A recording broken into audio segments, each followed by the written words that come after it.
Hello मेरे प्यारे दोस्तों, आप लोग कैसे हो। आपके लिए तुम्हें देखे मेरी आंखें स्टोरी का अगला पार्ट लेके आई हूँ। ज़रूर देखना मत भूलना। सृष्टि अपने फ़ोन में गेम खेल रही थी और दिव्या कल जाने के लिए सामान पैक कर रही थी। तभी उसका फ़ोन बजता है। वह देखती है कि यह फ़ोन डॉक्टर रस्तोगी का है।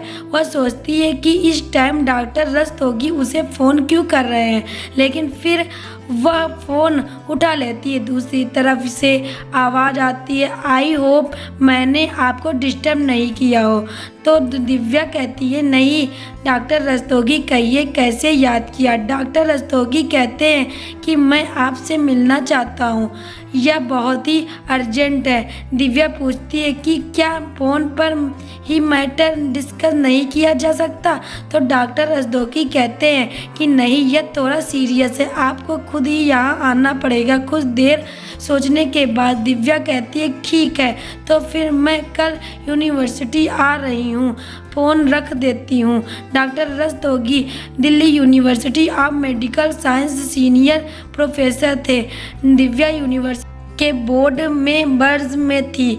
दूसरे दिन दिव्या सुबह उठकर यूनिवर्सिटी के लिए निकल जाती। सृष्टि उस वक्त तक सो रही थी। दिव्या जाने के लिए थोड़ी देर बाद सृष्टि की आंख खुलती है। वह देखती है कि दिव्या वहाँ पर नहीं है। वह सोचती है कि शायद मम्मा किसी काम से बाहर गई होगी। सृष्टि एक बहुत ही समझदार बच्ची थी। उसे पता है कि दिव्या को काम के लिए बाहर जाना पड़ता है, क्योंकि दिव्या एक फेमस सर्जन थी, इसलिए वह ज़्यादातर बाहर ही रहती थी। इस बात में सृष्टि भी उसका पूरा सपोर्ट करती थी और कभी भी उसे डिस्टर्ब नहीं करती थी। वह अपने रूम से बाहर आती है, तभी भूमिका भी गौरव के रूम के लिए आ रहे थे। वो सृष्टि को देखती है तो वो वहीं रुक जाती है। उसे सृष्टि बहुत सी प्यारी लगती है।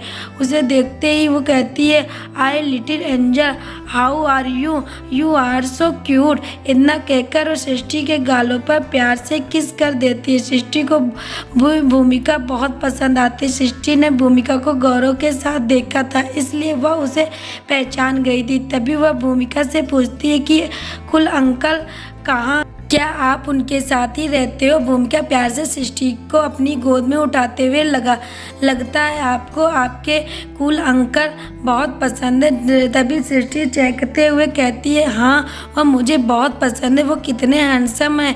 मुझे हमेशा लगता है कि मेरे डैड भी ऐसे ही होने चाहिए, सुपर हैंडसम और सुपर कूल। भूमिका उसे लेकर गौरव के स्वीट में चली जाती है, क्योंकि गौरव और ज्योति के रूम बिल्कुल आमने सामने ही थे। अंदर गौरव एक ऑनलाइन बिजनेस मीटिंग अटेंड कर रहा था, इसलिए भूमिका और सृष्टि सोफे पर बैठकर बातें करने लगते हैं। उन दोनों को एक दूसरे की कंपनी बहुत पसंद आ जाती है।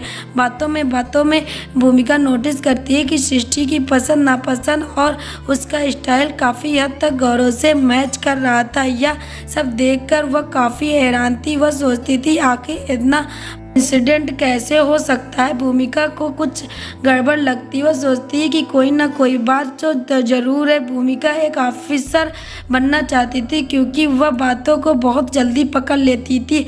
उसका जिंदर के बिजनेस में कोई इंटरेस्ट नहीं था। वह अपनी पहचान खुद बनाना चाहती थी, इसलिए वह इतनी मेहनत कर रही थी। इसी नेचर की वजह से उसे सृष्टि और गौरव के बीच में कोई कनेक्शन महसूस हो रहा था। मैं मन ही मन इस बात का पता लगाने का सोचती है। उधर दिव्या यूनिवर्सिटी पहुंच जाती है। जब यूनिवर्सिटी की बिल्डिंग के अंदर जाती है तो वहां एक 50 से 55 साल का आदमी, जिसके 4 से 5 स्टूडेंट खड़े थे, वह उन लोगों की फाइल देख रहा था। तभी वह देखता है कि दिव्या अंदर आ रही है। उसे देखते ही वह बातें छोड़कर सीधा उसके पास जाता है और थोड़ा झुककर उसे हेलो कहता है। जो स्टूडेंट खड़े थे वह यह देखकर हैरान थे। उन्होंने डॉक्टर रस्तोगी को किसी को भी इतनी रिस्पेक्ट देते हुए नहीं देखा था। डॉक्टर रस्तोगी दिव्या को सीधा अपने कैबिन में लेकर जाते हैं और उसे अपनी सीट ऑफर करते हैं। दिव्या भी बिना कुछ बोले चुपचाप उसकी कुर्सी पर बैठ जाती है। फिर वह पूछती है कि बताइए ऐसा क्या ज़रूरी काम था जो आपने मुझे पर्सनली आप मिलने के लिए बुलाया है। डॉक्टर रस्तोगी कहते हैं कि डॉक्टर अनिका, मुझे आपकी मदद की ज़रूरत है। दरअसल एक 5 साल के बच्चे की सर्जरी परफॉर्म करनी है, लेकिन उसकी सिचुएशन बहुत ही क्रिटिकल है। मैं उसे हैंडल नहीं कर पा रहा हूँ, इसलिए मैं चाहता हूँ कि उस बच्चे का ऑपरेशन आप करें। और एक बात और है, उस बच्चे की फाइनेंशियली इतनी स्टेबल नहीं है कि वह आपकी फ़ीस पे कर सके, लेकिन यह केस मेरे लिए पर्सनली बहुत इम्पोर्टेंट है। अगर आप इनमें से मेरी मदद करें तो यह आपका मुझ पर एहसान रहेगा। डॉक्टर रस्तोगी की बात सुनकर दिव्या कहती है ठीक है, आप मुझे उस बच्चे की सारी डिटेल मेल कर देना। इतना कहकर दिव्या वहाँ से उठकर चली जाती है। डॉक्टर रस्तोगी काफ़ी हैरान थे क्योंकि अनिका सिंह एक बहुत बड़ा नाम था। वह अपनी एक सर्जरी लगभग 25 से 30 लाख रुपए की फ़ीस लेती थी।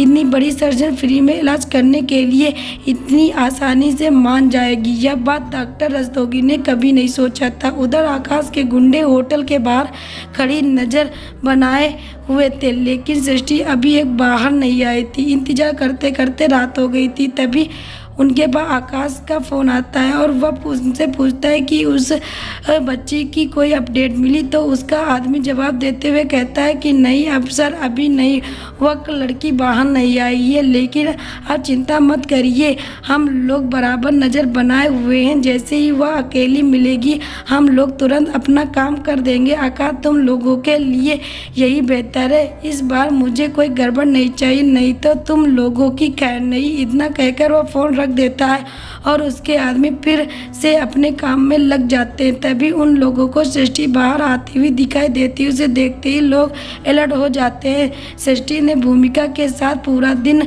खूब एंजॉय किया था। उसके बाद वह अपने रूम में आ जाती है। रूम में आकर वह देखती है कि उसकी मम्मा अब तक नहीं आई, तो वह खिड़की से बाहर देखने लगती है। वह देखती है कि नीचे बच्चों के लिए स्पेशल कॉर्नर बना हुआ है जिसमें काफ़ी सारी राइड्स हैं।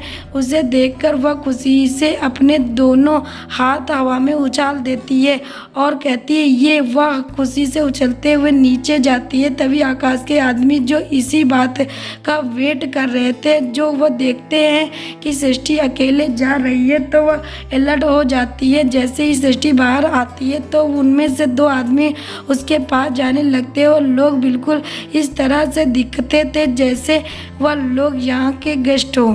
जैसे ही सृष्टि अकेली होती है वह उसे पकड़ने के लिए उसके पास जाते हैं। जैसे ही वह उसे पकड़ने वाले होते हैं तभी पीछे से भूमिका आवाज़ आती है।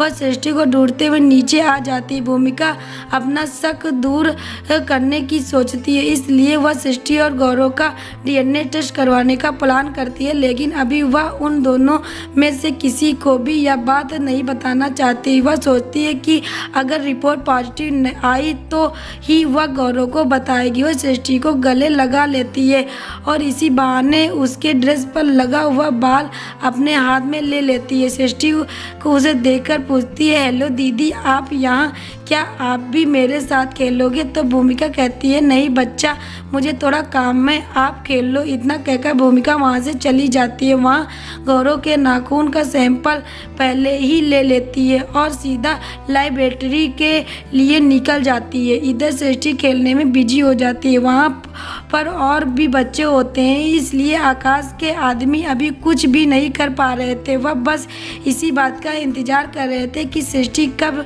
अकेली होगी। काफ़ी देर खेलने के बाद सृष्टि थक जाती है और वापस जाने के लिए मुड़ती है। जैसे ही वह कॉरिडोर से निकलती है, उनमें से एक आदमी जो पहले से ही उसका वेट कर रहा था, रुमाल पर क्लोरोफॉर्म लगाकर सृष्टि के मुंह पर रुमाल रख देता है, जिसमें से वह तुरंत बेहोश हो जाती है और वह लोग उसे लेकर वहां से निकल जाते हैं। उधर दिव्या जैसे ही डॉक्टर रस्तोगी के केबिन से बाहर जाती है, तभी कैंपस में उसे उसकी सौतेली बहन नेहा सहाय मिल जाती है। वह भी डॉक्टर बनना चाहती है, इसलिए यहाँ आई थी। दिल्ली यूनिवर्सिटी मेडिकल के स्टूडेंट के लिए पहली पसंद थी, क्योंकि जो बच्चे इन यूनिवर्सिटी से पढ़ाई करते थे निश्चित रूप से उसका भविष्य उज्जवल होने वाला था। नेहा जैसे ही दिव्या को वहाँ देखती है वह हैरान रह जाती है, क्योंकि उसे दिव्या के डॉक्टर होने के बारे में कुछ भी नहीं पता था। उसके हिसाब से दिव्या एक बिल्कुल आम लड़की है जिनमें ये अपना कॉलेज भी कंप्लीट नहीं किया था, इसलिए वह उसके पास जाती है और पूछती है तुम यहाँ क्या कर रही हो। दिव्या उसे इग्नोर कर देती। दिव्या और नेहा के बीच में रिश्ते बिल्कुल अच्छे नहीं थे। नेहा और उसकी माँ हमेशा दिव्या को परेशान करने के नए नए बहाने ढूंढते रहते थे। वो कभी भी उसे चैन से नहीं रहने देते थे, इसलिए दिव्या उसे कुछ खास पसंद नहीं करती थी। वह उसके मुंह नहीं लगना चाहती थी, इसलिए वो सोचती थी कि सीधा निकल जाती हूँ। जब नेहा देखती है कि दिव्या उसे इग्नोर करके जा रही है तो उसे बहुत गुस्सा आता है, क्योंकि दिव्या हमेशा ही चुपचाप और दब कर रहने वाली लड़की है। दोस्तों, आगे की स्टोरी जानने के लिए बने रहिए। तुम्हें देखे मेरी आंखें और कैसी लगी स्टोरी ज़रूर कमेंट में बताना मत भूलना।